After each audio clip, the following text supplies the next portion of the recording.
Un patient meurt après une prise en charge médicale, est-ce une erreur, une malchance, une négligence ou peut-être une faute? La réponse à ces différentes interrogations est rarement simple à trouver. Et pourtant, la compréhension des événements ayant conduit à un drame est importante à définir aussi bien dans un contexte de plainte devant les tribunaux que d'amélioration des pratiques professionnelles. Bienvenue sur Causa Medica. Sur cette chaîne, je décrypte les grands scandales sanitaires impliquant des produits de santé ainsi que les sujets que personne n'explique vraiment quand on parle de responsabilité en santé. Si vous voulez comprendre ce qui se joue derrière les accidents médicaux, pensez à vous abonner. Et dites-moi en commentaire, pour vous, une erreur médicale est-elle forcément une faute?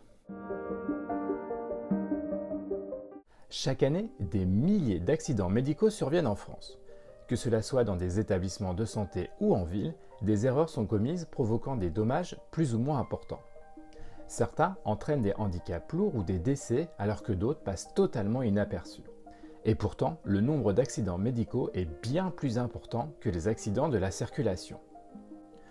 Une grande partie de ces erreurs pourrait être évitée, comme l'explique le professeur Tadier dans son livre « Le scandale des accidents médicaux, des dizaines de milliers de morts chaque année ».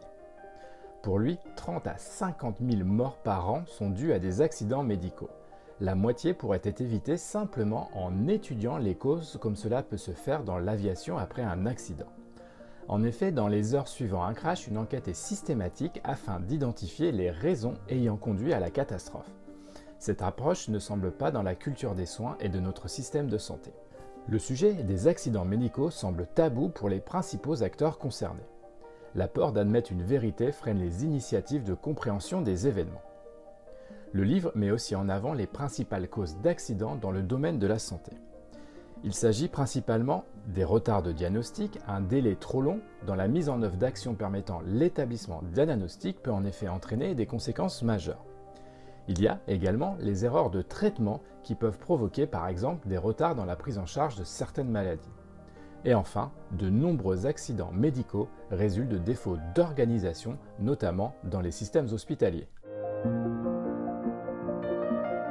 Mais le véritable problème, c'est qu'on mélange tout quand on évoque les accidents médicaux. On parle facilement d'erreurs, de complications, d'aléas ou encore de fautes. Et pourtant, toutes ces notions sont très différentes et n'ont pas la même signification. Par exemple, un effet indésirable connu d'un médicament n'est pas forcément une faute d'un professionnel de santé. A l'inverse, un mauvais dosage administré à un patient est potentiellement une faute. Et c'est là que tout se complique. Lors des expertises, il est important de comprendre ce qui s'est réellement passé depuis l'acte médical ou de soins jusqu'à l'apparition du dommage. La chronologie des événements prend toute son importance. Le pourquoi et le qui sont également des questionnements importants pour comprendre l'ensemble du dysfonctionnement et de ses conséquences. Pour rappel, 3 points importants sont à établir. Tout d'abord, l'erreur du professionnel. A-t-il respecté les règles? A-t-il agi selon les règles de l'art et dans l'intérêt de son patient? Deuxième point, le dommage subi par le patient à la suite de l'accident. Et enfin, le lien de causalité entre l'acte médical et le dommage survenu. Sans la combinaison de ces 3 éléments, il serait bien difficile d'établir une responsabilité.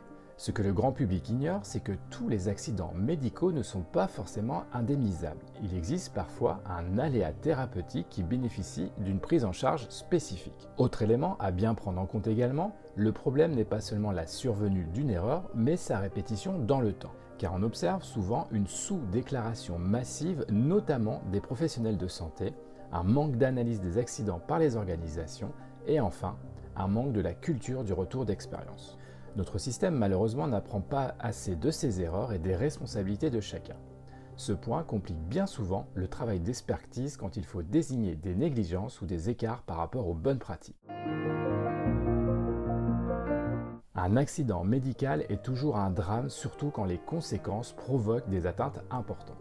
La vraie question à se poser alors n'est pas seulement de savoir ce qui s'est précisément passé, mais la recherche des responsabilités apparaît alors capitale dans le cas d'un contentieux devant les tribunaux.